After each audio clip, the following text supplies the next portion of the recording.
دنیا کا لالچی. اب اس کی حالت ہے کہ اس پہ کوئی بوجھ لا دے تب بھی زبان ہاں پہ، نہ لا دی جائے تب بھی زبان ہاں پہ. لالچی ہے نا.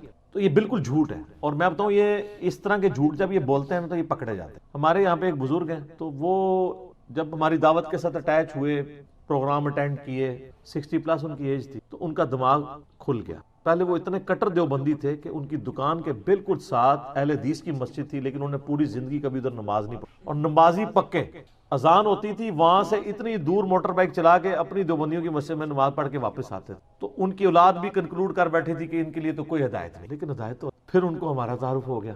اس کی وجہ سے انہوں نے سوچنا شروع. ہم کسی کو کنورٹ نہیں کرتے ہیں، صرف سوچنے کی حص اس میں اجاگر کہ یہ جو کچھ بھی آپ سے بیان کرتے ہیں یہ بتائیں لکھا کہاں ہوا ہے. پمفلٹ پڑھنے شروع کیے. اب وہ پمفلٹ جب پڑھتے تھے جا کے علماء سے سوال کرتے تھے، آپ تو یہ بتاتے ہو حدیث میں تو یہ لکھا ہوا ہے. تو پہلے تو علماء برداشت کرتے رہے کہ پرانا بندہ ہے، مسجد کا بانی، اگنور کرو، چندہ بھی آ رہا ہے اگنور کرو. پھر جمعے والے دن ایک دن مولانا صاحب نے جو ہے وہ جمعہ پڑھایا. جیسے میں کہتا ہوں وہ قرآن و سنت سے مولانا شریف کو باہر نکالیں. مولانا شریف صاحب بیچ میں گھسے. انہوں نے کہہ دیا کہ جی اصحاب کہف کا کتا جڑا ہے نا وہ بھی جنت ہی جائے گا، قرآن میں لکھا ہوا ہے. اندازہ کرو، قرآن میں نہیں لکھا ہوا، مولانا شریف میں لکھا ہوا ہے. معذرت کے ساتھ جب تک آپ کنویں سے کتا نہیں نکالیں گے، آپ جتنے مرضی ڈول نکالیں کنویں کا پانی پاک نہیں ہو. تو اس طرح کے جو علماء سو ہیں، علماء حق کی تو ہم عزت، علماء سو کی بات کر رہا ہوں، ان کو جب تک آپ باہر نہیں نکالیں گے مولانا شریف کو قرآن کی تفسیر سے، احادیث کی شروحات سے، تو قرآن و حدیث پاک نہیں ہوگا جب تک ان کو نکالیں گے. تو انہوں نے ان سے پوچھ لیا کہ کہاں لکھا ہوا ہے. انہوں نے کہا جی قرآن میں لکھا ہوا ہے. ان کا حوالہ دیں. ان کا حوالہ پھر اگلے جمعے میں جمعہ پڑھا رہا ہے، حوالہ اگلے جمعے سورۃ الکہف قرآن میں موجود ہے. انہوں نے مجھ سے ڈسکس کیا جی اس طریقے سے انجینئر صاحب کو لکھا ہوا ہے. میں نے کہا جی اصحاب کہف کا بھی ذکر ہے، کتے کا بھی ذکر ہے، لیکن یہ آگے کہاں نہیں ہے. میں نے کہا آپ سورۃ الکہف پڑھ کے دیکھ لیں، پارہ نمبر 15 سے شروع ہو کے 16 میں ختم ہوتی ہے. پہلی 26 آیات جو ہے اصحاب الکہف کے واقعے کے اوپر ہے. اس میں کتے کا بھی ذکر ہے، اس کے غار کے دہانے پہ بیٹھے ہونے کا بھی ذکر ہے، اس کے روبدار ہونے کا بھی ذکر ہے، سب کچھ ہے، لیکن یہ اگلی کہانی کوئی نہیں ہے. ان کا جی کانفیڈنٹ ہے. میں نے کہا ہاں آپ قرآن خود، انہوں نے قرآن پورا خیر پڑھا تو کچھ نہ ملا. وہ اگلے جمعے پہنچے تو وہ پھر آپ کو پتا ہے اس سے اگلے جمعہ کرتے کرتے تھیندے تھیندے پھر ان کو سمجھ آ گیا معاملات بگڑ گئے. پھر آہستہ آہستہ اللہ نے ان کو، اب یہ حالت ہے کہ کام تو وہ لکڑی کا کرتے ہیں، لیکن کوئی مولانا شریف بھی ان کے ساتھ نہیں بیٹھ سکتے. 70+ ان کی ایج ہے، کسی مدرسے سے نہیں پڑھے ہوئے، صرف وہ جھوم جھوم کے کہتے ہیں کہ نہ میں وہابی، نہ میں بابی، میں ہوں مسلم. تو وہ کئی وہ لوگ کہتے ہیں نا کہ جناب علی بھائی نے تعلیم بالغاہ شروع کر دی ہے، یعنی مولویوں کو بھی پڑھنے میں ڈال دیا ہے کہ اب مولویوں کے مقتدی جنہوں نے پوری زندگی سہمی ہوئی زندگی گزاری تھی ان کے سامنے، آج ان کے سامنے جب وہ لوگ پوچھتے ہیں کہ کہاں لکھا ہوا ہے تو جواب نہیں دیتے. وہ کہتے ہیں کیڑے اسٹیشن تو بول رہے ہیں، پتہ لگ گیا. تو یہ اصحاب کہف کے بارے میں، حضرت عزیر کے گدھے کے بارے میں، اصحاب کہف کے کتے کے بارے میں، یونس علیہ السلام کی مچھلی کے بارے میں، اور بھی چیزیں ہیں نا سر. سلیمان علیہ السلام کا ہدہد، وہ تسی نہیں پڑھیا. اور بڑی ساری چیزیں انہوں نے بنائی ہوئی ہیں. حضرت ابراہیم علیہ السلام کا مینڈا، وہ سارے کہتے ہیں جنت ہی جان گے. سر کوئی جنت میں نہیں ہے. صحیح مسلم میں بس اتنا ہے کہ قیامت والے دن اللہ تعالیٰ جانوروں کو زندہ کرے گا. اگر بغیر سینگ والی بکری کو، سینگ والی بکری نے دنیا میں سینگ مارا ہوگا تو اس کو بس بدلہ دلوایا جائے گا، اس کے بعد ان کو برابر کر دیا. جانور کوئی جنت میں نہیں جائے. جنت ساڑھے ابا جی دی تو آدم علیہ، ٹھیک ہے، جانوروں کی میراث نہیں ہے جنت. یہ سب جھوٹ بولا ہوا ہے. اصحاب الکہف جو ہے نا یہ انسانی ہسٹری میں یونیک پرسنالٹیز، پیغمبر بھی نہیں تھے، پیغمبر کے اصحاب بھی نہیں تھے، اور پیغمبر کے تابعین بھی شاید نہ ہو، تبع تابعین میں حضرت عیسیٰ علیہ نبینا علیہ الصلوۃ والسلام. لیکن اللہ نے ان کے ساتھ وہ معجزہ کیا جو کسی پیغمبر کے ساتھ بھی نہیں. سورۃ البقرہ میں حضرت عزیر کا نام تو نہیں آیا، وہ تورات میں ملتا ہے، لیکن اتنا ہے کہ پیغمبر، وقت کے پیغمبر کو اللہ تعالیٰ نے 100 سال کے لیے سلا دی، لیکن اصحاب الکہف کو اللہ تعالیٰ نے 300 سال کے لیے، عیسوی اعتبار سے یعنی سولر کیلنڈر کے اعتبار اور لیونر کیلنڈر کے اعتبار سے 309 سال، جو قرآن میں سورت نمبر 18 ہے قرآن پاک میں، پارہ نمبر 15 میں پہلی 26 آیات پڑھ لیں تو سورۃ الکہف میں آپ کو اصحاب الکہف کا پورا واقعہ پتہ چلے. اور یہ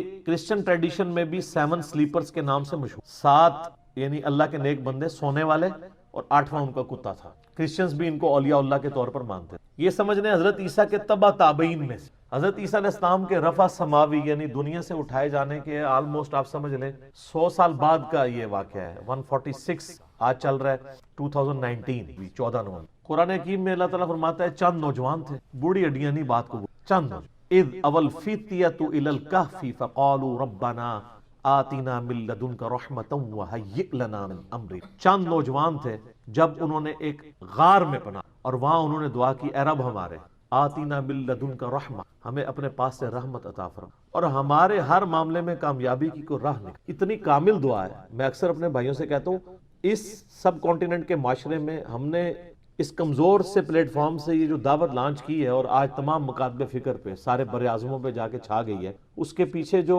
روح ہے وہ یہ دعا ہے۔ کیونکہ میں بھی اللہ تعالیٰ سے یہ دعا کیا کرتا تھا کہ اصحاب الکہف کے ساتھ انہیں غیر معمولی واقعہ کر دیا، پوری رومن امپائر بت پرست ہے اور 7 نوجوان اسلام قبول کرتے ہیں تو انہیں ان کے ساتھ معجزہ کیا۔ آج یہاں سب کانٹیننٹ میں بھی اکثریت دین کے نام پہ گمراہی ہے۔ ہماری آواز کیسے لوگوں تک پہنچ، ان مکاتب فکر تک جن کی کروڑوں فالور، لاکھوں مسجدیں، لاکھوں علماء ہیں، اس کے پیچھے یہ راز ہے کہ میں دعاؤں میں، اپنی تشہد کی دعاؤں میں، عام دعاؤں میں یہ دعا آپ دیکھتے ہیں، ہر درس قرآن سے پہلے میں پڑھتا ہوں ربنا آتینا کا رحمہ وہیئ لنا من امری۔ اس کے علاوہ بھی حضرت یونس علیہ السلام کی دعا لا الہ الا سبحانک انی، اور دعائیں۔ تو یہ اصحاب الکہف چند نوجوان تھے، توحید کی دعوت انہوں نے بادشاہ کے دربار میں کھڑے ہو کے انہوں نے اعلان کیا کہ ہم تجھے تیری عبادت نہیں کریں گے، کیونکہ رومن امپائر میں اس وقت بت پرستی تھی اور اس ایمپرر کو خدا مانا جاتا۔ انہوں نے کہا تو بھی ہماری طرح کا انسان ہے، اپنے آپ کو نیند سے، کھانے پینے سے آزاد نہیں کر سکتا، ہم تیری عبادت کیوں کریں، ہم اس رب کی بات کریں گے۔ پھر پرسیکیوشن شروع ہوگی۔ اچھا ہے یہ ایلیٹ کلاس سے تھے، شاہی فیملی سے تعلق رکھنے والے یہ لوگ تھے۔ پھر ان کے دل میں اللہ نے بات ڈال دی کہ پہاڑ میں جا کے تاکہ ہم ان کے ظلم و ستم سے بچ سکیں۔ تو یہ ایک پہاڑ پہ چلے گئے، ایک غار میں۔ یہ پورا واقعہ قرآن پاک میں آیا۔ اللہ فرماتا ہے انہوں نے غار میں پناہ لی اور اللہ تعالیٰ فرماتا ہے ان کو ہم نے وہاں پہ تھپکی دے کے سلا دیا۔ ہائے ہائے ہائے، اللہ نے کہا میں نے تھپکی ان کے کانوں پہ تھپکی دی۔ اچھا یہ جو آیات ہے نا، جس کو رات کو نیند نہ آتی ہے وہ لوگوں کا تجربہ ہے، یہ والی آیات رات کو پڑھ کے تھپکی والی تو نیند آ جاتی، ظاہر تجربے سے ہے نا۔ کئی صحابہ کرام نے قرآن میں کئی وظائف ڈسکور کی۔ میرا مسلم شریف میں حدیث بھی ہے کہ نبی علیہ السلام نے فرمایا زمانہ جاہلیت کے بھی اگر ہیں اس طریقے کے دم مجھ پہ پیش کرو، اگر شرک نہیں تو کرتے رہو، تو اس سے تو بدرجہ اولا قرآن میں سے کسی نے کوئی چیز ڈسکور کر لی تو اللہ تعالیٰ فرماتا ہے ہم ان کی کروٹیں بھی بدلا دیتے تھے، بیڈ سول نہ ان کو ہو جائے، کروٹ بھی اللہ خود بدلاتا تھا۔ ظاہر ہے ایک جگہ لیٹے رہیں گے تو، حالانکہ یہ بھی معجزہ ہو سکتا تھا کہ لیٹے رہیں اور کچھ بھی نہ ہو، لیکن فزیکل فنومینا بھی ساتھ ساتھ چل رہے ہیں۔ اور اللہ نے فرمایا اس غار کا دہانہ ایسا تھا کہ ڈائریکٹ سورج کی روشنی نہیں آتی تھی، ٹیوب لائٹ آتی تھی، یعنی اس کا دہانہ آپ سمجھ لیں نارتھ کی طرف تھا، تو سورج یہاں سے ہوتا ہوا ادھر چلا جاتا تھا، انڈائریکٹ لائٹ آتی تھی، ڈائریکٹ لائٹ بھی نہیں آتی، وہ سوئے رہے۔ اور اللہ تعالیٰ ماتا ہے 300 سال 309 سال تک، یعنی لیونر کیلنڈر کے مطابق اور سولر کیلنڈر کے مطابق 300 سال بند۔ اور فرمایا ان کا ایک کتا ہے جو اس غار کے دہانے پر ہے اور اس کی اتنی ہیبت ہے کہ اگر کوئی یعنی غار کے دہانے پہ جائے بھی نا تو اس کتے سے وحشت کھا کے وہ بھاگ جائے، وہ حفاظت کے لیے اللہ تعالیٰ۔ اب وہ کتا بھی ایسا تھا کہ وہ ایک جگہ تھا، بس اس کو اللہ تعالیٰ نے ایسے ہی سلا دیا، لیکن اس کا روب ایسا تھا کہ کوئی اس غار کے قریب بھی، اگر کوئی بولا بھٹکا وہاں پہ پہنچ بھی جائے، ورنہ تو جب تک سارے غار نہ جج کیے جائے پتہ نہیں چل سکتا۔ اور پھر کافروں نے یہ کیا کہ ان کے ناموں کی تختیاں لکھ کے ان کے اوپر سزا جو تھی وہ ایک تختی رقیم اسے کہا جاتا ہے، اصحاب الرقیم بھی انہیں کہا جاتا ہے، اس غار کا منہ بند کر کے وہاں پہ رکھ دی، اللہ تعالیٰ نے ان کو سلا دیا۔ وقت کے ساتھ ساتھ شکست و ریخ ہونا شروع ہوا، وہاں سے راستہ کھل گیا، اور اللہ کا کرنا یہ ہوا کہ اسی دوران رومن امپائر کا جو کانسٹنٹائن II تھا نا 337 عیسوی میں، اس نے مرتے مرتے عیسائیت، اب عیسائیت قبول کرنے کا مطلب یہ تھا کہ پوری رعایا نے عیسائیت قبول کر لی، پوری رومن امپائر کرسچن ہو گئی اس وقت کے مسلمان، یعنی حضرت عیسیٰ علیہ السلام کے اٹھائے جانے کے 300 سال کے بعد، ورنہ ان 300 سالوں میں عیسائیوں نے بڑے ظلم اٹھائے ہیں ان بت پرستوں کے ہاتھ، وہ تو ایک پوری داستان ہے۔ تو اب وہ جب اٹھے تو وہ آپس میں کلام کرنے شروع ہو گئے کہ ہم کتنی دیر سوئے ہیں، دن یا دن کا کچھ حصہ، ان کو آئیڈیا نہیں ہوا، کیونکہ علم غیب نہیں تھا اس زمانے میں ان کو پتہ، حضرت عزیر علیہ السلام کو نہیں پتا چلا میں 100 سال سویا رہا ہوں، تو اللہ تعالیٰ نے ان کو سلا دیا۔ اب اٹھے تو انہوں نے خیر آپس میں کیا، پھر انہوں نے کہا چلے ایک بندے کو بھیجتے ہیں، اب جیسے اچھا 300 سال بھوک نہیں لگی، اٹھے تو بھوک لگ گئی، تقاضے شروع، وہ معجزانہ طور پہ سوئے ہوئے تھے، تو انہوں نے وہ اشرفیاں دے کے ایک بندے کو بھیجا اور کہا دیکھنا کوئی پاکیزہ مال لے کے آنا ہے، کوئی ہم تو حرام کا کوئی مال نہیں کھائیں گے۔ شریعت ساتھ ساتھ چل رہی ہے اور وہ یہ سمجھ رہے ہیں کہ بادشاہ کا دور ہے، چھپ چھپا کے، ان کو تو پتہ ہی نہیں ہے کہ سر 300 سال گزر چکے ہیں اور رومن امپائر جو ہے وہ ان کا دین وہی ہے جو ان کا دین ہو چکا ہے۔ اب وہاں جب پہنچے تو وہاں انہوں نے حالات بدلے ہوئے دیکھے، کسی دکان سے وہ خریداری کرنے لگے تو وہ جب اس نے پرانے زمانے کے سکے دیکھے اس نے کہا لگتا ہے کہ اس بندے کے ہاتھ کو خزانہ لگ گیا، شور مچ گیا، اس کو پکڑ کے لے گئے، تو آہستہ آہستہ پھر ان کی حقیقت کھل گئی کہ یار یہ تو وہ لوگ ہیں، پتہ تھا ان کو کہ اس طرح 7 سلیپر کسی غار میں سوئے ہوئے ہیں، تو وہ تو پھر وہاں کے اولیاء اللہ ڈکلیئر ہو گئے۔ پھر اللہ تعالیٰ نے فرمایا کہ اس واقعے کے ذریعے ہم نے ان لوگوں کا ایمان بھی مضبوط کیا کہ اللہ تعالیٰ مرنے کے بعد زندہ کر سکتے، کیونکہ اس حوالے سے کوسچنز شروع ہو گئے تھے، اللہ تعالیٰ مردوں کیسے اٹھائے گا، یہ بہت بڑا معجزہ تھا کہ 300 سال بعد اللہ تعالیٰ نے ان کو اٹھا لیا. اس کے بعد پھر صرف اتنا ہی ملتا ہے کہ لوگوں نے یعنی ارادہ کیا، بعض لوگوں نے کہا کہ اس پہ ہم مسجد بنائیں گے، یہ کریں گے، بعض نے کہا یہ کریں گے. بہرحال ان کی غالب اکثریت انہی کی تھی جنہوں نے اس پہ مسجد بنا لی، جس سے وہ مزارات پہ مسجد کا ثبوت بھی لیتے ہیں، اور اس پہ میں نے کلپ ریکارڈ کرا کے اس کا جواب بھی دیا. آج میں اس مزے کو تیکھا نہیں کرتا، اس ٹاپک کو میں چھوڑتا ہوں. بال پھر انہوں نے یار دعا کی، قرآن میں تو بس اتنا ہی ملتا ہے، اور اللہ تعالیٰ نے ان کی پھر وہاں سے روح نکال لی، فوت ہو گئے. لیکن وہ کرسچن ٹریڈیشن میں اولیاء اللہ کے طور پہ مشہور. ابھی بھی آپ دیکھیں قرآن کے تاریخی مقامات پہ لوگوں نے کبھی کسی غار کو ڈکلیئر کرتے ہیں، وہ اب کسی کو نہیں پتا وہ کون سا غار ہے. بعض لوگوں نے تو ان کی ہڈیاں بھی نکالی ہوئی ہیں کہ یہ جی ان کی ہڈیاں، اللہ کو پتا ہے کدھر ہے. یہ اللہ تعالیٰ کی طرف سے بہت بڑا معجزہ ہوا ان کی توحید والے تھے. لیکن اللہ تعالیٰ نے اس قصے کو بڑا لائٹلی بیان کیا ہے. اس حوالے سے اللہ نے کہا ام حسبت ان اصحاب الکہف والرقیم کانوا من آیاتنا عجبا، کیا تم یہ گمان کرتے ہو کہ یہ جو اصحاب کاف اور اصحاب رقیم تھے یہ ہماری قدرت کی کوئی عجیب نشانی ہے؟ کوئی عجیب نہیں ہے، اللہ تو اس سے بڑے بڑے کام کر رہا ہے. ہائے ہائے ہائے سر، اسی لیے میں کہتا ہوں کائنات میں ہونے والی ہر چیز معجزہ ہے، لیکن ہم ان معجزوں کے عادی ہو چکے ہیں. سر انڈے سے چوزا نکلنا یہ اصحاب کاف کے 300 سال بعد اٹھنے سے بڑا معجزہ ہے. انڈے میں دور دور تک ہمیں کوئی چیز نظر نہیں آتی کہ اس سے اتنا خوبصورت چوزا نکلے، اس کی اتنی ایروفائل پیاری سٹرکچر ہو پروں کی، اس کے اندر گردہ ہو، دل ہو. یہ تو پھر میرا فیوریٹ ٹاپک ہے، گھنٹوں لگ جائیں گے. لیکن ہم اس معجزے کے عادی ہیں. ایک بے قدر بیج کا 6 ارب گنا بڑا درخت بن جانا یہ اصحاب کاف کے معجزے سے بڑا معجزہ ہے. یہ ہم سارے آبزرو کر رہے ہیں معجزات، لیکن ہم عادی ہو چکے ہیں. تو اللہ تعالیٰ نے اس کو ڈینائی کیا. اللہ نے کہا تم کیا سمجھتے ہو بڑا بہت بڑا معجزہ ہے، تم نے یہ گمان کیا. ام حسبت ان اصحاب الکہف والرقیم کانوا من آیاتنا عجبا، کیا تم یہ گمان کرتے ہو یہ بڑی عجیب یعنی معجزات میں سے؟ اللہ تعالیٰ اس سے بڑے بڑے معجزات کر رہا ہے، ہر چیز اس کے قبضے قدرت. تو یہ جناب اصحاب الکہف کا ایک پورا واقعہ تھا، اور اس کو 15 اقساط کے اندر ایک ڈرامہ سیریل بنائی گئی تھی 1997 میں ایران والا. سر وہ درجنوں زبانوں میں ڈب ہو چکی ہے، بنی فارسی میں تھی، اردو ڈبنگ میں بھی پیغام کہ صحابہ کو اللہ تعالیٰ نے امت کے اوپر یعنی دعوت کا ذریعہ بنانا تھا. ان کا ایمان بہت ہائی لیول کا تھا. اسی تو دیکھیں تھوڑے سے لوگ جاتے تھے تو الٹ کے رکھ دیتے تھے ہر چیز، ان کو تو کچھ شک ہی نہیں ہوتا تھا. سر جن اصحاب نے نبی علیہ السلام کے مبارک انگلیوں سے پانی کے چشمے جاری ہوتے ہوئے دیکھیں، ان کے ایمان کا لیول کو کر سکتا ہے؟ ان کو کبھی اللہ اور اس کے رسول کے بارے میں وسوسہ بھی نہیں آئے گا. صحیح بخاری مسلم میں موجود ہے کہ 1500 صحابہ نے پانی پیا صلح حدیبیہ کے موقع پہ، جانوروں کو پلایا اور سٹور کر لیا. اور جابر بن عبداللہ کہتے ہیں ہم 1,00,000 بھی ہوتے نا تو حضور کی جو انگلیوں سے پانی نکلا تھا وہ زیادہ تھا. صحیح بخاری میں حدیث ہے، عبداللہ ابن مسعود کہتے ہیں ہم نبی علیہ السلام کے ساتھ کئی بار کھانا کھاتے تھے تو ہم کھانے کے لقموں میں سے تسبیح کی آواز سنتے تھے. آپ امیجن کریں کہ آپ چاول کھا رہے ہیں اور چمچ منہ کے قریب آئی ہے تو چمچ میں سے آواز ہے سبحان اللہ و بحمدہ سبحان اللہ العظیم. اور زمانہ وہ ہو جب کوئی ٹیپ ریکارڈر بھی نہیں ہے، آج کی ٹیکنالوجی کی بات نہیں ہو رہی، تو ان اصحاب کا پھر لیول کس لیول پہ ہو. اسی لیے تو آپ دیکھیں نا جب مسلمان جاتے تھے نا کسی سے ٹکرانے کے لیے تو وہ کہتے تھے کہ ہم وہ قوم لے کے آئے ہیں کہ جتنا تم شراب سے اور دنیا سے محبت کرتے ہو اس سے زیادہ ان کو اپنی موت سے محبت ہے. آپ امیجن کریں کہ لوگوں نے، ہم تو اپنی بیوی بچے چھوڑ کے دوسرے شہر میں نہیں جاتے.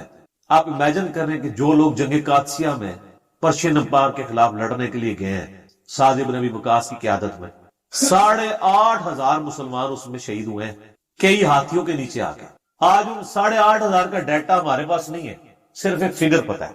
ان کی بیویاں بھی تھیں، ان کے بچے بھی تھے، ان کے ماں باپ بھی تھے. اور جب وہ پرشیا جا رہے تھے آخری ملاقات ہی کر کے گئے ہوں گے، کوئی انٹرنیٹ نہیں، کوئی فون نہیں، یہ بھی نہیں پتا کہ واپس آنے کے لیے. اور اللہ کے ساتھ ان کی کمٹمنٹ کیسی تھی. وہ کہتے تھے خیر ہے، ہم تو خیر یہ کہانی کے طور پہ ہی کہہ رہے ہوتے ہیں، ایمان اگر ہو تو ہم ایسی ہماری زندگی نہ گزرے. ان کو پتا ہوتا تھا کہ یار خیر ہے، ہم مریں گے، کچھ عرصے بعد ہمارے بیوی بچے بھی مر کے ہمارے پاس ہی آ جائیں گے تو اللہ کے حضور جنت میں ملیں گے. ہم صرف سبحان اللہ ہی کہتے ہیں، ہمارا یقین ایسا نہیں ہوتا. آپ دین کے لیے تھوڑا سا وقت زیادہ لگا دیں تو بیویاں ناراض ہو جاتی ہیں، کدھر رہ گئے تھے.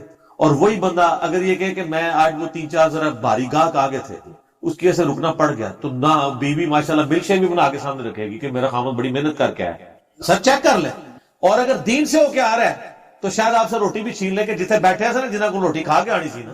یہ 2 معیار ہیں ہمارے دین اور دنیا کے اعتبار. اور پھر بھی ہم کہتے ہیں کہ جناب غلامی رسول میں موت بھی قبول ہے. موت قبول ہے بس، اور کچھ بھی قبول نہیں ہے، اس لیے کہ موت کی نوبت ہی نہیں آنی، وہ تو دے کے جانے دینے والے. ٹھیک ہے نا جی، موت تو وقت پہ آنی ہے، کہاں اپنا ٹائم دینا ہے، ٹائم دینا اصل میں مسئلہ ہے. تو یہ یعنی ان لوگوں کی کمٹمنٹ تھی، اس وقت ایسے ایکسپیرینسز ہو جایا کرتے تھے. تو سورۃ الکاف جمعے والے دن پڑھیں، فضیلت ہے. جمعرات والے دن مغرب سے لے کے جمعے کی مغرب سے پہلے پہلے کسی بھی وقت آپ پڑھ سکتے ہیں، ٹھیک ہے نا. یہ جو بھی وظائف ہوتے ہیں نا اسلام میں، جب دن کی بات ہو رہی ہوتی ہے نا تو دن سے مراد وہ پورے 24 گھنٹے ہوتے ہیں. اسلام میں 24 گھنٹے سٹارٹ ہوتے ہیں ایک مغرب سے اگلی مغرب تک. اچھا آپ کو بتاؤں، آج بھی مدینہ شریف میں گھڑی لگائی ہوئی ہے انہوں نے روزہ شریف میں، وہ باب ابو بکر کی طرف، اس کی ٹائم روزانہ آگے ایک بندہ سیٹ کرتا ہے، وہ مغرب سے مغرب 24 گھنٹے چلتے ہیں، ٹھیک ہے. ظاہر روزانہ سیٹ ہی کرنی پڑے گی نا اس اعتبار سے. تو باقی گھڑیاں جو ہیں وہ ہمارے شمسی اعتبار سے چل رہی ہوتی ہیں. تو جتنے وظائف آتے ہیں نا کہ یہ فلاں کام جمعے والے دن کرنا ہے، تو جمعے کے دن سے مراد ہے ایون یہ غسل والا معاملہ بھی. اگر کوئی جمعے کے دن کو غسل نہیں کر سکتا تو جمعے اور جمعرات کی درمیانی رات کو غسل کر لے. اصل میں یہ کہ ہفتے میں ایک دن، مسلم شریف کی حدیث ہے کہ ہر مسلمان پہ، ہر مسلم پہ ہفتے میں ایک دن غسل کرنا واجب ہے، جس میں وہ اپنے جسم کا میل دور کرے.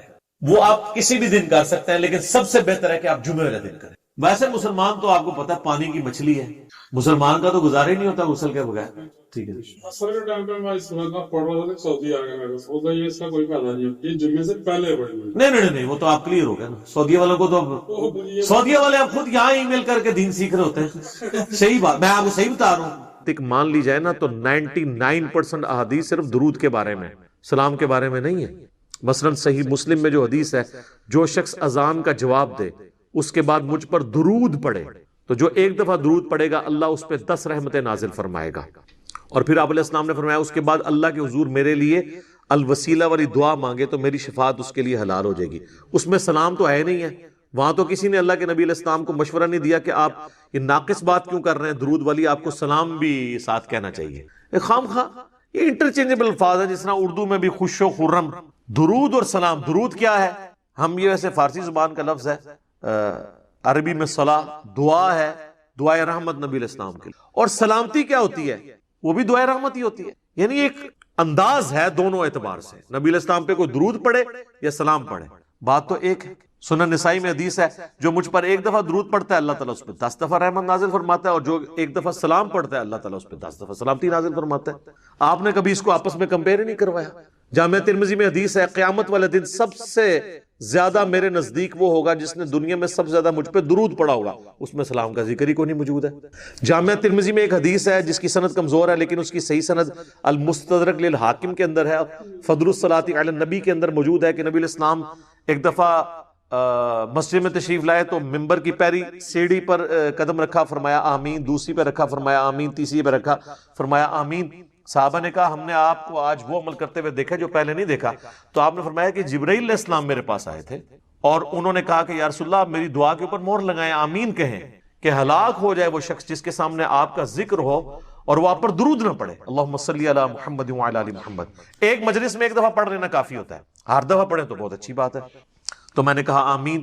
دوسری سیڑھی پہ قدم رکھا تو اس نے کہا کہ ہلاک ہو جائے وہ شخص جس کو ماں باپ دونوں یا دونوں میں سے کوئی ایک بڑھاپے کی حالت میں ملے اور ان کی خدمت کر کے جنت نہ کما سکے. تو میں نے کہا آمین.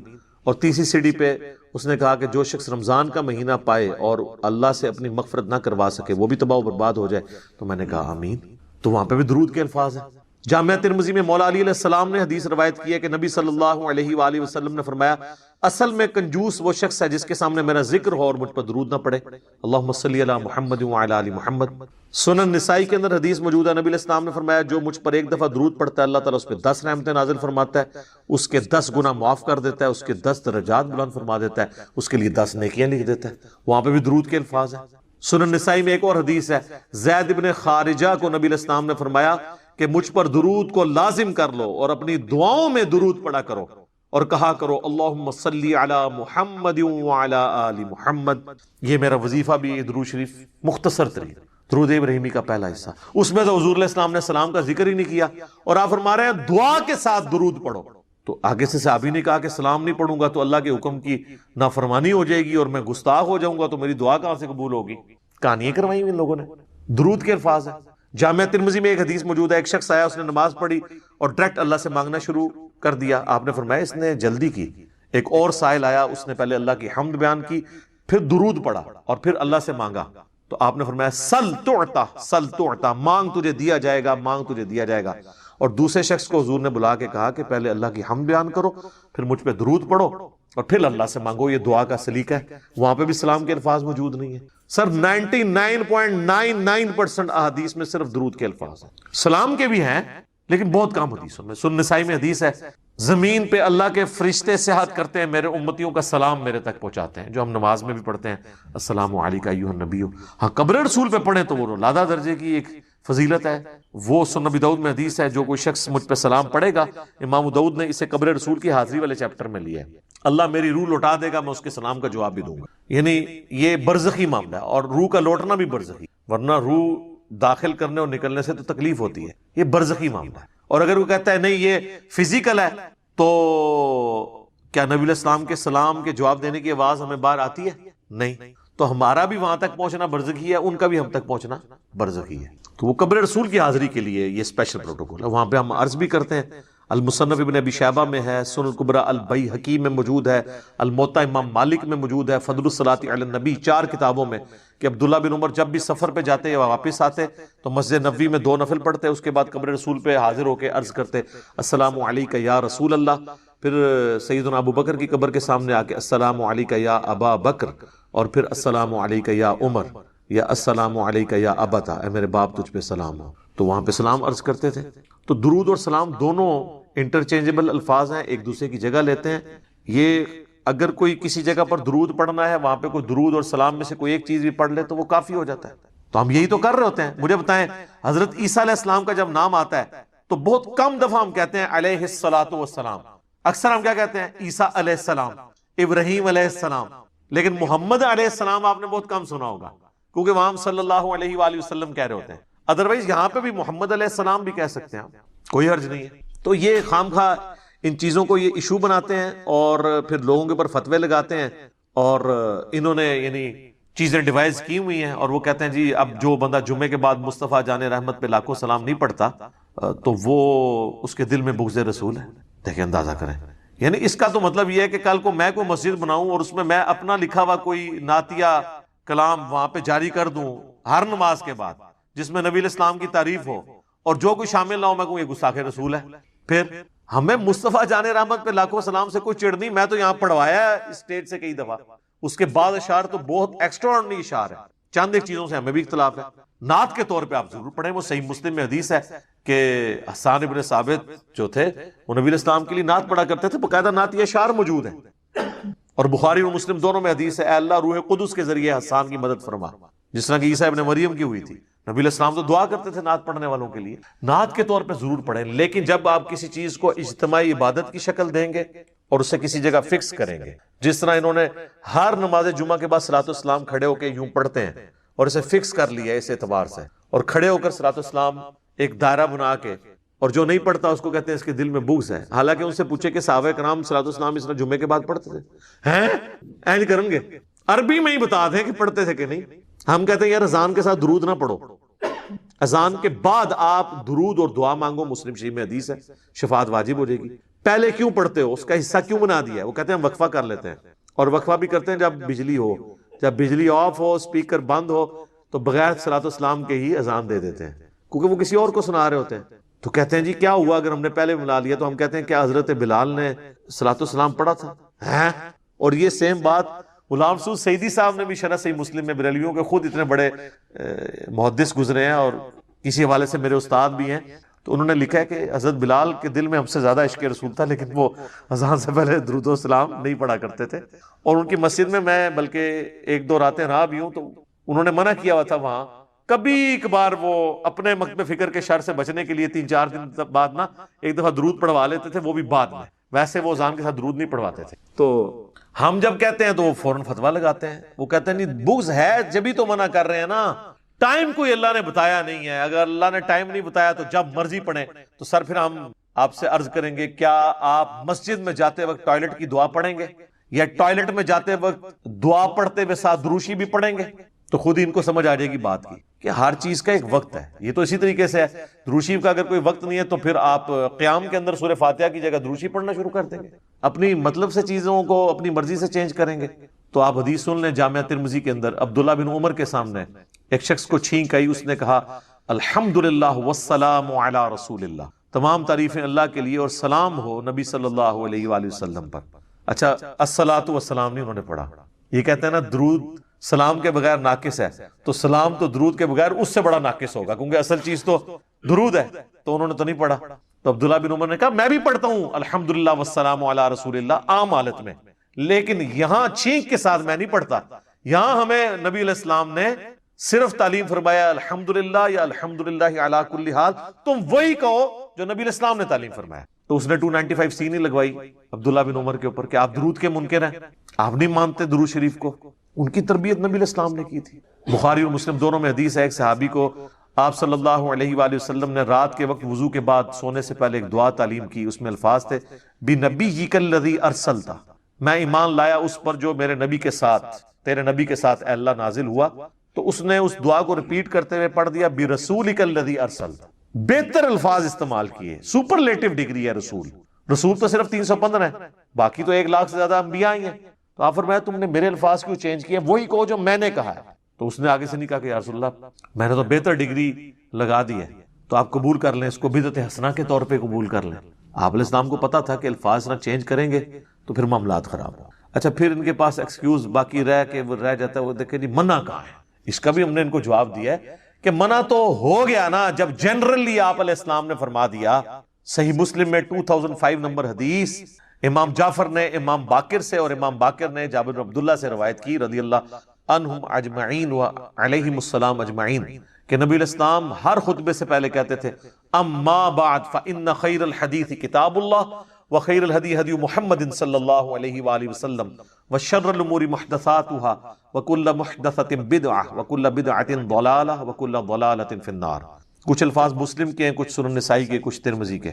آگاہ ہو جاؤ سب سے بہترین کلام اللہ کی کتاب ہے, سب سے ہدایت یافتہ راستہ محمد صلی اللہ علیہ وآلہ وسلم کا ہے. بدترین کام وہ ہیں جو دین میں خود سے داخل کرتی ہے, اور وہ تمام کام بدعتیں ہیں, تمام بدعتیں گمراہیاں ہیں, اور تمام گمراہیاں آگ میں لے جانے والی ہیں. اللہم اجرنا من النار, آمین. تو اب حضور آپ کو کیسے منع کرے, آپ جنرل کہہ رہے ہیں کہ میں نے جو تعلیم کیا اس سے ہٹ کے آپ نے نہیں کرنا. بخاری اور مسلم دونوں میں حدیث ہے من احدث فی امرنا ھذا فہو رد, جس نے ہمارے دین میں جو ہم نے تعلیم کیا ہے کوئی بات نہیں داخل کر دی وہ مردود ہے. اگر کوئی کہے گا نا میں فجر کے 3 فرض پڑھوں گا, ایک فالتو ہی ہے, مردود ہو جائے گی. اچھا 2 کی بجائے 1 پڑھنے سے مردود نہ تو سمجھ آتی ہے, 2 کی بجائے 3 پڑھنے سے مردود کیوں ہو جائے گی؟ کیونکہ نبی علیہ السلام کے پیٹرن سے ہٹ. عبادت کی قبولیت کے لیے پہلی شرط عقیدے کا درست ہونا, دوسری شرط نبی علیہ السلام کے طریقے پہ ہونا, اور تیسری شرط اخلاص بھی ہو, اللہ کے لیے ہو رہا ہو, دکھلاوے کے لیے نہیں. پھر نبی علیہ السلام کا طریقہ چھوڑ دیا تو پھر آپ کی کہاں سے عبادت قبول ہونی ہے؟ پھر بھی ان کو سمجھنا ہے. پھر میں ان کو اینٹی وینم الزامی جواب پھکی جسے میں پنجابی میں کہتا ہوں وہ دیتا ہوں کہ اچھا یہ بتاؤ کہ جنازے کی اذان منع کہاں ہے؟ وہ کہتے ہیں جی نبی علیہ السلام نے دی نہیں ہے. یہ تو کوئی ایکسکیوز نہیں ہے. اذان کیا برا کام ہے؟ نیکی کا کام ہے, کرو. بخاری مسلم میں حدیث ہے اذان کی آواز سن کے شیطان کی ہوا خارج ہو جاتی ہے اور وہ بھاگ جاتا ہے. تو آپ کو جو بعد میں قبر پہ جا کے آپ اپنی اذان خود سے دیتے ہیں شیطان کو بھگانے کے لیے, جنازے کے وقت بھی بھگائیں نا. تو کہتے ہیں نہیں جی وہ تعلیم نہیں کی نبی علیہ السلام نے. تو پھر آپ کی اپنی ڈیفینیشن خود ہی خراب ہو گئی نا. ہم بھی یہی کہتے ہیں جو تعلیم نہیں کی وہ نہیں کرنا, اور کچھ زیادہ کوئی چتر بننے کی کوشش کرتے ہیں. وہ کہتے ہیں جی یہ جنازے دی اذان وہ ہوندی ہے جڑا بچہ پیدا ہوتا ہے نا اس ٹائم کانج دیتی جاتی ہے. ایڈی لمبی کہانی بنا دے جے. یہ کس آیت اور حدیث میں لکھا ہوا ہے کہ یہ وہ والی اذان ہوتی ہے؟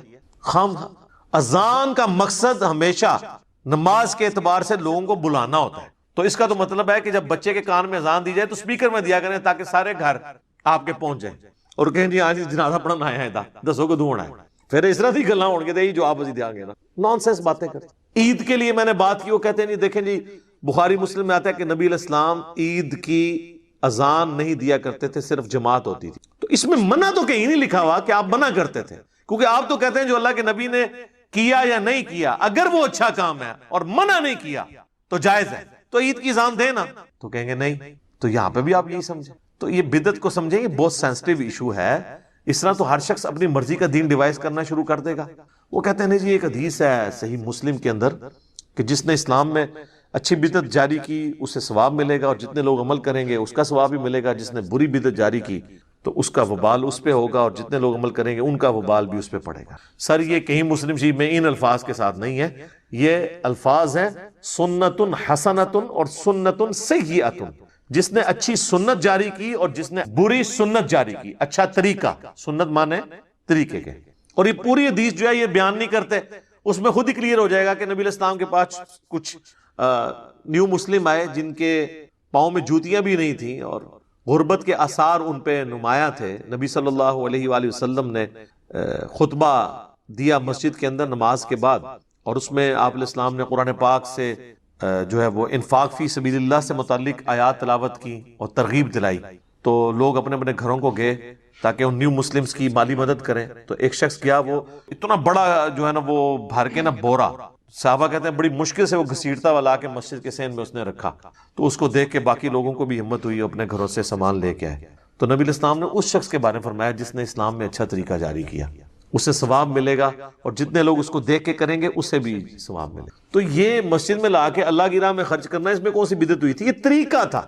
آج اس طریقے کی ماڈرن فارم ہو سکتی ہے، آپ آن لائن کسی مدرسے کے اکاؤنٹ میں پیسے ٹرانسفر کرتے ہیں، تو یہ تو نبی علیہ السلام کے زمانے میں نہیں تھا۔ لیکن مسجد یا مدرسے کی خدمت کرنا مال کے ذریعے تو صحابہ کی سنت تھی۔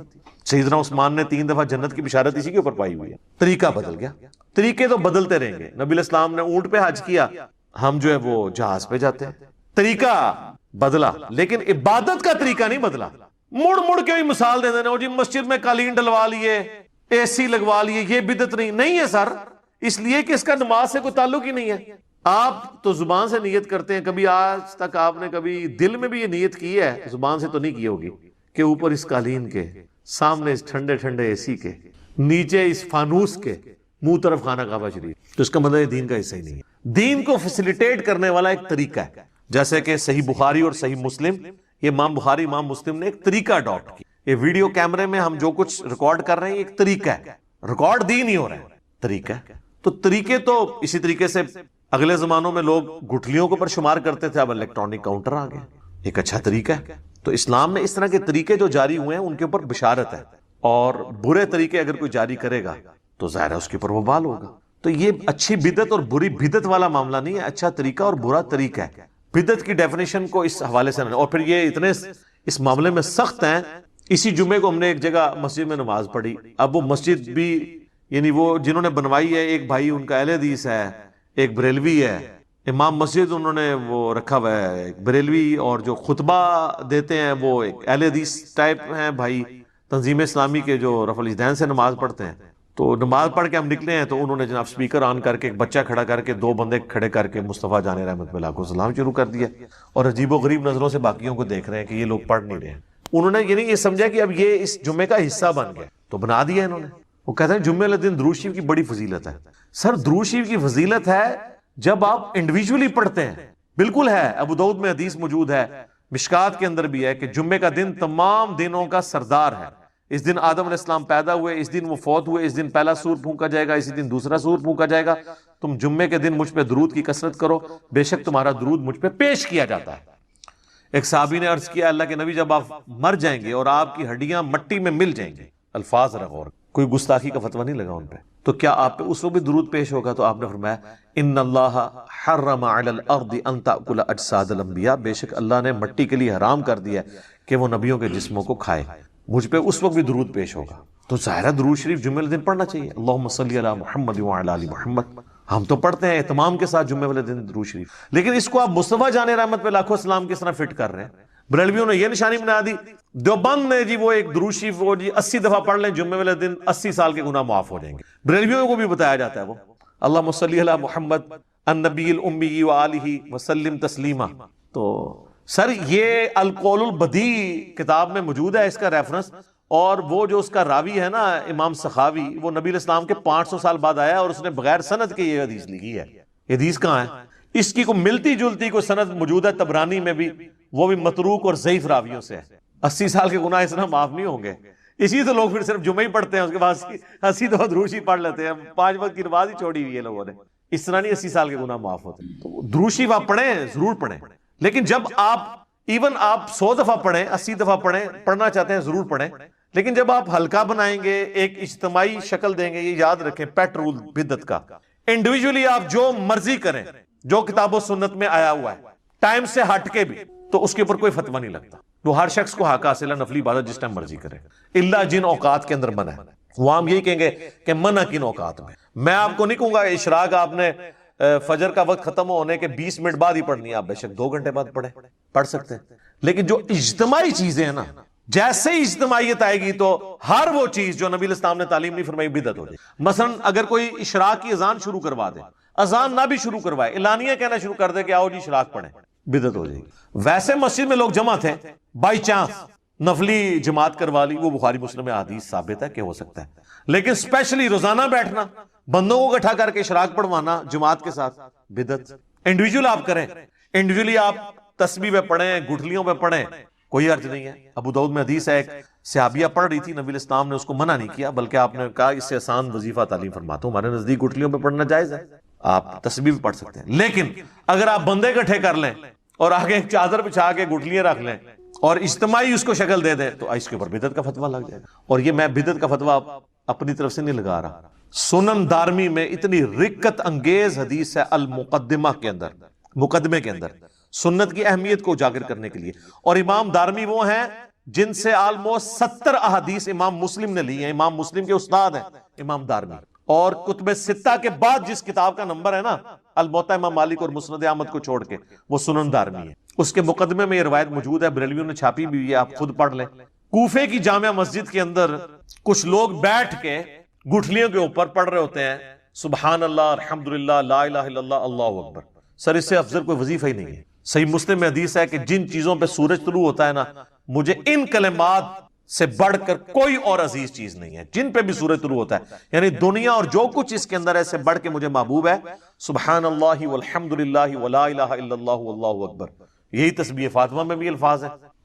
تو ابو موسیٰ اشعری رضی اللہ تعالیٰ عنہ نے مسجد میں دیکھا کہ اس طرح، تو ایک بندہ بولتا ہے جی پڑھو 100 دفعہ سبحان اللہ. لوگ 100 دفعہ سبحان اللہ پڑھتے ہیں اور وہ اپنی گٹھلیاں پھینکتے ہیں. اب ان کو یہ عجیب لگا، انہوں نے بجائے کو فتویٰ لگانے کے نا وہ عبداللہ ابن مسعود کے گھر آئے اور کہا کہ حضرت، وہ اس لیے بھی کہ عبداللہ ابن مسعود حضرت عمر کے یہ دور کی بات ہے، حضرت عمر کے دور میں وہ چیف جسٹس بھی تھے اور دین کو زیادہ جانتے تھے. تو یہ حضرت عمر یا حضرت عثمان کے دور کی بات ہوگی، کیونکہ حضرت علی کا زمانہ تو خلافت کا نہیں پایا. ابن مسعود 33 ہجری میں فوت ہوئے ہیں. تو عبداللہ ابن مسعود کو انہوں نے آگے کہا کہ آج میں نے مسجد میں ایسا کام ہوتے ہوئے دیکھا ہے جو میں نے نبی علیہ السلام یا ان کے صحاب میں تو نہیں دیکھا. تو ان کا کیا، ان کا یہ ہو رہا ہے. تو انہوں نے کہا کہ تم نے ان کو یہ کیوں نہیں کہا کہ اپنے بیٹھ کے گناہ شمار کرو، یہاں بجائے یہ گٹھلیاں شمار کرنے کے اپنے گناہ شمار کرو. انہوں نے کہا کہ میں ابو عبد الرحمن، میں آپ کے پاس اسی لیے آیا تھا کہ میں آپ سے آ کے اس حوالے سے ڈسکس کروں. تو وہ جناب ابن مسعود کہتے ہیں میں تمہارے ساتھ مسجد میں جاتا ہوں. جا کے دیکھا انہوں نے، غصے میں آئے. وہی الفاظ جو اکثر آپ کو عمر سیریز میں بھی، وہی تباہ ہو جو تمہارا ستیہ ناس. ابھی تو اللہ کے نبی کے کپڑے بھی پرانے نہیں ہوئے، آپ صلی اللہ علیہ وآلہ وسلم کے برتن بھی نہیں ٹوٹے اور آپ کے ساتھی بھی مر نہیں گئے سارے. اور اے امت محمدیہ، تم نے اس طرح کی خرافات دین میں بدعات داخل کر دی ہیں. انہوں نے کہا کہ ہم تو سبحان اللہ الحمدللہ ہی پڑھے. انہوں نے کہا بیٹھ کے اپنے گناہوں کو شمار کرو، یہ طریقہ نبی علیہ السلام کا نہیں ہے تعلیم کیا ہوا. اپنی اپنی عبادت کرو. اور پھر ابن مسعود نے ایک جملہ بولا، وہ میں سمجھتا ہوں ان کی کرامت ہی ہے. انہوں نے کہا مجھے تو لگتا ہے تم میں سے اکثر لوگ، شاید اللہ کو بہتر پتہ ہے، مجھے تو لگ رہا ہے کہ دین سے ہی پھر جائیں گے. اور وہی ہوا. وہ اسی حدیث کے اندر وہ تابعی کہتے ہیں اللہ کی قسم میں نے ان میں سے کئی لوگوں کو نہروان کے مقام پر خوارج کی طرف سے مولا علی کے خلاف لڑتے ہوئے دیکھا. مجھے یاد آیا کہ ابن مسعود نے صحیح کیا، وہ خارجی ہو گئے. یہاں پہ آپ کے سارے صوفیاء کے وہ ختم خواجگان اور ختم فلاں اور وہ کیٹیاں اور کوئی بھی نہ کرے تو تیجے 40ویں کے اوپر اور دعا کے نام کے اوپر دیوبندی بھی یہ سارے کام کر رہے ہوتے ہیں. تو ہم جب ان کو سمجھاتے ہیں تو وہ کہتے ہیں جناب آپ لوگ ان چیزوں کو صحیح نہیں مان رہے، آپ اللہ کے ذکر سے روک رہے ہیں، آپ جو ہے وہ منکر ہو گئے. تو خدا کے لیے ہوش کے ناخن لیں. یہ جو اس کو لازم کر کے جمعے کا حصہ بنا دیا ہوا ہے، بلکہ ہمارے تو پنجاب میں تو اکثر مساجد میں فجر کے بعد بھی یہ پڑھا جاتا ہے. جمعے والی بات نہیں رہی، اب تو فجر کے بعد بھی پڑھا جاتا ہے. اور کئی مساجد ایسی ہیں، کراچی میں آپ چلے جائیں، جہاں روزانہ ایک نیا سلام پڑھتے ہیں. وہ میرا انہوں نے اسی لیے نیا رکھا ہے کہ جی دیکھیں ہم بدل کے پڑھ رہے ہیں، ہم نے ایک کو مخصوص نہیں کر لیا. لیکن یہ بدعت ہی ہے جو آپ نے نا اجتماعی عبادت کوئی بھی دین میں خود سے داخل کر کے اس طریقے سے، اس کا پابند کرنا یہ غلط ہو جائے گی. انڈیویجول آپ بے شک کریں. آپ کوئی کہہ سکتا ہے یہ جو درس قرآن مسجد کے اندر ہوتے ہیں یا درس حدیث ہوتے ہیں یہ بھی تو اجتماعی ہے, یہ نبی علیہ السلام نے مقرر نہیں فرمایا. سر اس کی تو دین اصل میں ہے کہ صحابہ کرام اجتماعی شکل میں ہی درس میں شریک ہوا کرتے تھے. بخاری مسلم میں آتا ہے عبداللہ ابن مسعود کہتے ہیں کہ میں تمہارے لیے ہفتے میں ایک ہی دن مقرر کروں گا, کیونکہ نبی علیہ السلام بھی ہمیں ہفتے میں ایک ہی دن جمعرات کے دن واز کیا کرتے تھے تاکہ ہم اکتا نہ جائیں. تو صحابہ کرام علمی حلقوں میں بیٹھ کے لوگوں کو سکھانا یہ اصل ہے, پوری کی پوری دین میں موجود ہے. اس کے لیے آپ کوئی بھی ٹائم رکھ لیں, کوئی حرج نہیں ہوگا. یہ وہ اجتماعی حلقے ہیں جن کی اصل ہے. اور وہ جن اجتماعی حلقوں کی بات کرتے ہیں نا جی, بخاری مسلم میں آیا کہ جی وہ فرشتے اللہ کے ذکر کے حلقے تلاش کر رہے ہوتے ہیں اور پھر وہ اللہ تعالیٰ کے پاس واپس جاتے ہیں تو وہ گفتگو بڑی وہ مزے لے لے کے سناتے ہیں کہ جی اللہ تعالیٰ بخش دیا ان کو بھی اور جتنے لوگ وہاں پہ تھے, اور اگر ایک ویسے بھی ساتھ گزر رہا تھا وہ بھی بخشا گیا. تو یہ اللہ کا ذکر تو نہیں تھا. مسلم شریف میں الفاظ ہیں کہ جہاں پہ لوگ اکٹھے ہوتے ہیں قرآن کی تعلیم سیکھنے اور سکھانے کے لیے اور تلاوت کے لیے. قرآن کی تعلیم کے حلقے, بابوں کی تعلیم کے حلقے نہیں, کتابوں کی تعلیم. اسی تو ہم کہتے ہیں کہ مرنے سے پہلے اے مسلمان کر لے اس پہ غور, کتابوں کا خدا اور ہے, بابوں کا خدا اور. یہ بار بار میں آپ کو چیز ہائی لائٹ کرتا ہوں کہ خدا کے لیے بدعت کے ایشو کو ہلکا نہ جانے. وہ پنجابی کہتے ہیں ایک غریب تو بدتمیز, ایک خود آپ دین میں چیز داخل کرتے ہیں جو نہیں کر رہا ہوتا اس کے اوپر گستاخی کے فتوے لگا رہے ہوتے ہیں. تو آپ دین میں یہ جو چیزیں انجیکٹ کر رہے ہیں ظلم تو آپ نے کیا ہے. نبی علیہ السلام نے جب واضح فرما دیا ہے کہ من احدث فی امرنا ھذا فہو رد تو مردود ہوگا. تو اچھا طریقہ اور بدعت اس میں فرق رکھنا ہے, کیونکہ یہ سارے ان چیزوں کی پلی لیتے ہیں اور وہ کہتے ہیں جناب جو پرنٹنگ پریس پہ قرآن چھپ رہا ہے یہ بدعت نہیں ہے. یہ بدعت اس صورت میں ہوگی جب قرآن ایسا چھپے جو اللہ کی طرف سے نازل نہیں ہو. جب وہی ہے تو آپ جس مرضی طریقے سے کریں. اس کا تو مسلم شریف کی جو میں نے حدیث بتائی کہ اسلام میں اچھا طریقہ جاری کرنے والے پہ ثواب ملے گا. ہم یہ ویڈیو کیمرے میں ریکارڈنگ کروا رہے ہیں, یہ ایک اچھا طریقہ ہے. قرآن و سنت کے سافٹ ویئرز بنے ہوئے ہیں, یہ اچھا طریقہ ہے. ان کو ان چیزوں کے ساتھ میچ نہ کریں اور لہٰذا کسی پہ فتوے نہ لگائیں. اور پیار اور محبت کے ساتھ جو بندہ تنگ کرتا ہے نا اس سے کوئی بحث کرنے کی بجائے میری یہ ویڈیو اس کو پیار محبت سے شیئر کروائیں کہ یار ایک بار یہ دیکھو تو صحیح کہ ایشو کیا ہے. اصل میں صلاۃ و سلام سے کسی کو چڑ نہیں ہے. مسئلہ یہ ہے کہ آپ وہ چیزیں اسلام کے اندر داخل کر رہے ہیں کہ جن کی اصل موجود نہیں ہے. میں آپ کو ایک مزے کی بات بتاؤں, یہ بات ہے 2000 کی یا 1999 کی نا. ہم دعوت اسلامی کا ایک مدنی قافلہ لے کے نا قائد اعظم یونیورسٹی گئے اسلام آباد. تو اس وقت کٹر ظاہر ہے ہم سبز پگڑی باندھتے تھے. میرے پاس ایک پروفیسر آ کے بیٹھے, وہ مجھے کہنے لگے بیٹا میں پچھلے دنوں انڈیا گیا ہوا تھا, تو مجھے کہنے لگے مجھے بتائیں کہ یہ جو اذان کے بعد یہ جو نماز کے بعد آپ بلند آواز سے کلمہ پڑھتے ہیں بریلوی حضرات, تو یہ سنت ہے؟ تو میں نے کہا نہیں جی یہ تو کوئی سنت نہیں ہے. میں نے کہا میں تو پڑھتا ہی نہیں ہوں. اور آپ کو بتاؤں حیران کن بات, فیضان مدینہ کراچی جہاں الیاس قادری صاحب ہزاروں لوگوں کو لے کے بیٹھے ہوتے ہیں مدنی چینل پہ, وہاں نماز کے بعد کلمہ نہیں ہوتا, پن ڈراپ سائلنس ہوتی ہے, کوئی کلمہ نہیں پڑھا جاتا. میں نے الیاس قادری صاحب کے پیچھے 1999 میں بالکل پیچھے ان کی امامت میں پہلی صف میں کھڑے ہو کے کتنی نمازیں پڑھی ہیں. ابھی بھی جا کے کوئی چیک کرنا چاہتا ہے کر لیں. لیکن پنجاب میں دعوت اسلامی کے کئی مراکز ہیں, وہاں پہ کلمہ ہو رہا ہے. پتہ ہے ان کو کہ یہ غلط ہے کہ جو لوگ لیٹ ہو جاتے ہیں ان کی نماز ڈسٹرب ہو جاتی ہے, لیکن نہیں روک نہیں سکتے. یہ ہمارے کالا دیو والی جتنی مسجدیں ان کے انڈر آتی ہیں, یہ جو کوٹلی والے پیر ہیں کشمیر والے, کشمیر میں ان کی سینکڑوں مساجد ہیں, کہیں پہ کلمہ نہیں اونچی آواز سے پڑھا جاتا. تو وہ پروفیسر صاحب مجھے کہنے لگے کہ جی اب وہ ان پہ تو ویسی پڑ گئی نا. میں نے جب بات کی میں نے کہا یہ تو کوئی نہیں, ہم تو نہیں پڑھتے. تو کہنے لگے میں یہی آپ کو بتانے لگا تھا کہ میں باقاعدہ بریلی اعلیٰ حضرت کے مزار پہ میں نے حاضری دی ہے, اور وہاں ان کی جو اپنی مسجد ہے اعلیٰ حضرت کی جہاں ان کی اولاد نمازیں وغیرہ پڑھاتی ہے, جو مدرسہ ہے منظر الاسلام, وہاں پہ تو نماز کے بعد کلمہ نہیں اونچی آواز سے پڑھا جاتا.